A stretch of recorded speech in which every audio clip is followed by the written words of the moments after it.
नमस्कार, welcome to our first YouTube blog. आज आमची फर्स्ट एंगेजमेंट ॲनिव्हर्सरी आहे, सो आम्ही घरी एक छोटंसं सेलिब्रेशन करत आहोत। नमस्कार पाहुणे मंडळी, काय चालले? आमचा पहिला ब्लॉग आहे। आज आमची फर्स्ट एंगेजमेंट ॲनिव्हर्सरी आहे, तो आम्हाला खूप भरभराट सपोर्ट करा।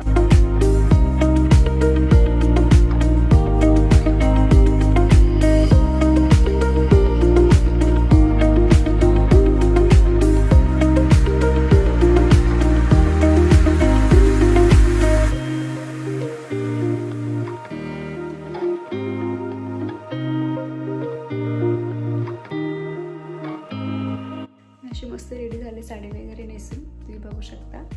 आणि प्रसादला माहीत नाही आहे की मी साडी नेसणार आहे, तर आपण त्याची रिॲक्शन बघू की तो रिॲक्शन कशी देतो। प्रसाद, आम्ही नसतं का आवरलं? आवरलं असतं ना। आवर बातों को बहने दो, बाहों में रहने दो, है सुकून इनमें। रस्ते वो बेगाने, झूठे वो अफसाने, तू न हो जिनमें। ओ थोड़ी उम्र है, प्यार ज्यादा मेरा, कैसे बता ये सारा तेरा होगा। मैंने मुझे है तुझको सौंपना।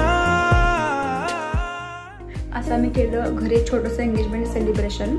हा आमचा फर्स्ट ब्लॉग आहे, त्यामुळे या ब्लॉगला खूप प्रेम द्या, व्हिडिओला लाईक पण करा आणि चॅनलला सबस्क्राईब पण नक्की करा। भेटू नेक्स्ट ब्लॉगमध्ये, बाय।